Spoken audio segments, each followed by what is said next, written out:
Hey, what's going on, guys? This is Mias, and welcome to the deck review of Salamangreat.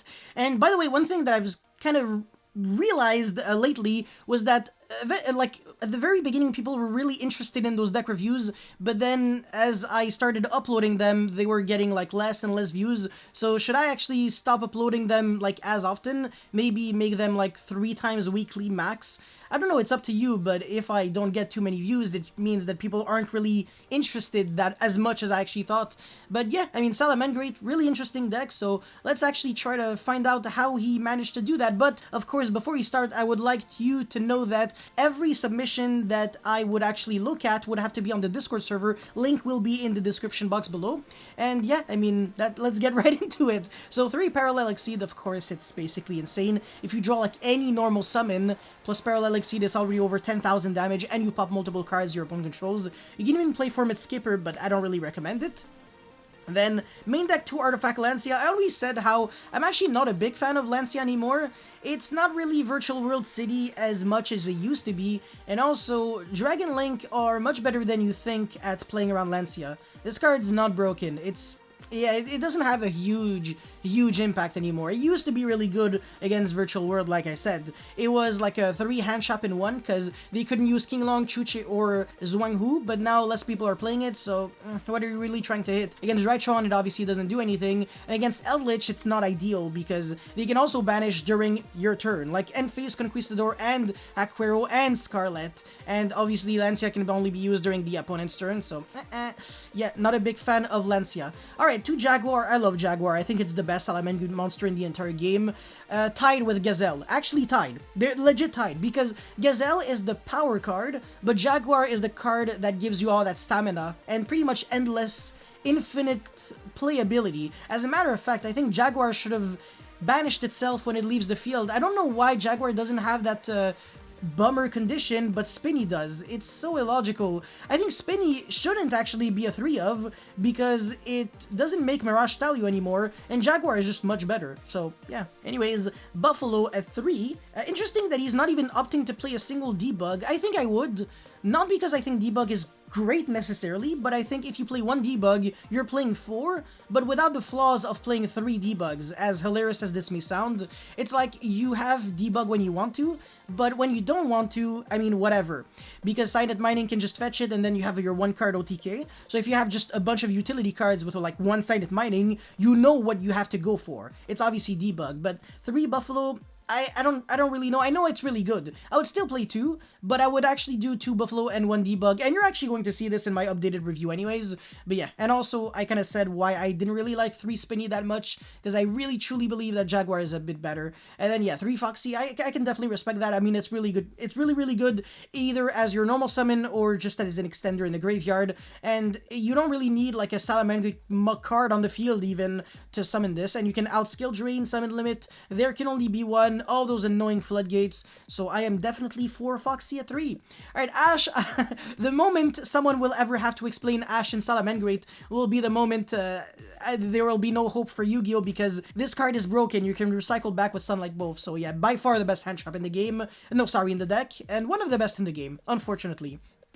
It should have not negated the effect, it should have negated the activation instead. That would have made the card way more balanced, because right now it's just unfair for no reason. Like, your opponent has 2 Shadow Fusion, uses the first one, Ash negates it, and then you can't use the second one. So your hand became a brick, where in reality, if your opponent had like a, I don't know, Odd Eyes Vortex Dragon, and you go Shadow Fusion and then negate, you go, yes sir, let's go, Shadow Fusion number 2. But no, so yeah, no, I hate this card so much. Hopefully it gets banned one day, or it dies from cancer or something. Yes, it's a card, okay? I don't care if it dies. It's a card. It's not a human. I'm not wishing any humans any harm. Yeah. Anyways, whoa, why did I did this? This a malicious laugh. Yeah, no, I'm not a bad person. Anyways, 3 Desires. Yeah, I never played Trickstar. That's the proof that I'm not a bad person. 3 Desires, 3 Sided Mining, 1 Called by the Grave, 1 Circle. You can use this on Draw Phase to play around Droll. Pretty nice. So yeah, I mean, it's not like the deck really loves to Droll anyways. Like, how many searches are you doing? 1, and then like, you can survive without Sanctuary, so it's not that bad. 2 Whale, oh, I actually like this number. I think 2 is great for Whale, because you don't see it too much, like too many copies, and also if you go Desires, you know that you can probably still have 1 more copy in your deck, so yeah, perfect. And then one Sanctuary. I strongly recommend playing 3 Sanctuary with Terraforming, Metaverse, Demise of the Land, Set Rotation, and Planet Pathfinder for increased consistency, because everybody knows that Sanctuary is literally just that great. Yeah. Oh man, I swear to God, there was actually a guy once that played 3 Sanctuary with like every way to search it. His deck was just Sanctuary control. Anyways, through 3 Imperm, 2 Rage. I like Rage quite a lot. I'm not too sure about Imperm though, but I mean, it's getting better and better, to be fair. Rage and Salamangreat Roar to 2. I don't know why I said Trap Trick, maybe because of the fact that it's a normal trap, and it's trap trickable. But yeah, I mean, 2-2 is great, especially again when you're playing Desires. You don't really want to play one-ofs, and if you are playing one-ofs, they're either bad cards or limited cards, like these guys, for example. And yeah, that's pretty much it. Now for the extra deck, Baguska, Dweller, Rafflesia, Mechanic, Crusadia, Avermax. How often are you summoning Avermax? The rest I can definitely understand, and I'm not even going to go over anything, because, well, actually, no, Lingeribo is kind of interesting. You can actually force your way through trap cards going second. Like, for example, if you're playing against Eldritch, and they have, like, I don't know, Haquero plus Scarlet, and then you normal summon your monster and they go, whatever, you can't do anything there, there's nothing in the graveyard yet. You make your Lingeribo, and then you can negate the Scarlet, which would pretty much render Conquistador and Haquero dead, which means that Lingeribo is indeed really, really, really nice if you already have, I don't know, either a Sanctuary or a bunch of good cards in your hand, like Parallel Exceed, or, ooh, actually, Parallel Exceed wouldn't work with Lingeribo if you go Chainlink 1, Parallel Exceed, and then they use a trap card that would bait the Lingeribo, because you wouldn't have the zone anymore, so you have to watch out for that, but still a really, really good card nonetheless, and you can protect yourself from Evenly or Imperm, which is also nice. Anyways, Jewel and Logbird in the side deck. This is a good Jewel deck, because one-card OTKs are always welcomed, with Harpy's Feather Duster, triple Dark Ruler. It's really easy to just destroy every card your opponent controls. It's really, yeah, it's the Salamangreat deck right now is not like before, where the deck had like a really low ceiling but a high consistency. Now, legit, getting to access code is a win condition on its own, so Dark Ruler is actually acceptable to play. I definitely like what he did here. 3 Jewel, 3... Everything here is just perfect, even this 2 Cyclone. Gravedigger hold definitely makes sense when you know for a fact that you're going first on game 2 and 3, because you want to protect yourself from Nibiru with Rafflesia, so I really like that. A pointer of the Red Lotus, I don't know that much. I mean, the thing is, it's definitely a respectable idea, but how broken is it really? Because, you know what, the thing is, the knowledge is already broken on its own, I feel like.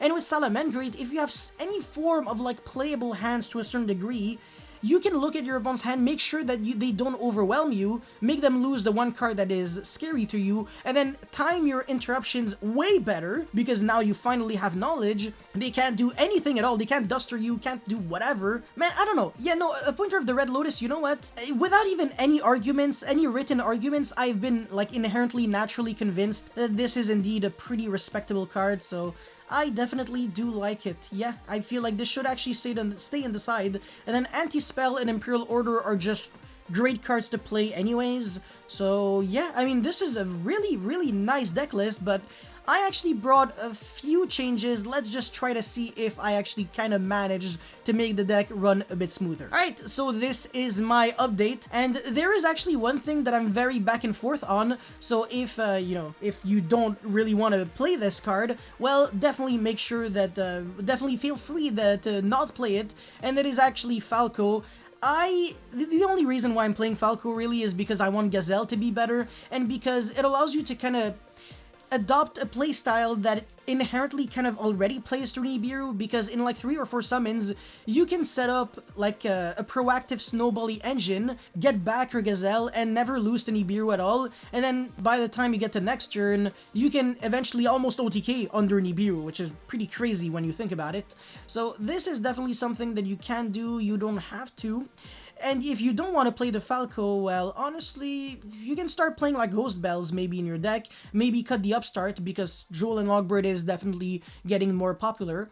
Cut these 2 to play 2 Ghost Bells. It's a good as alternative. And then the Imperm could be literally anything you want, because if you play Imperm, it's another trap card that might lose to Duster if you're going first. So if you have other hand traps that kind of fulfill the same role but can be used as your hand, like in your hand, honestly kind of feels a bit better. And Ghost Bell, I want to say, is better than Failure at the moment because of the fact that you can negate Nadir Servant, Scarlet, and go Ice Dragon's Prison, like I just said, but you can't really do anything about those cards if you have Veilers. So yeah, I think Ghost Bell is better than these cards. Anyways, I also dropped the Spinny and Buffalo Tattoo, exactly just like I said, because I wanted to squeeze in the debug. And yeah, the only thing I'm not personally a fan of, or kind of not convinced yet, is the Falco. I just wanted to increase the amount of options that we had, but it doesn't necessarily mean that it's the correct thing to do. So if you have convincing arguments to not play Falco, I will 1,000,000,000% respect that. Anyways, 3 Desire, everything here is pretty much the same.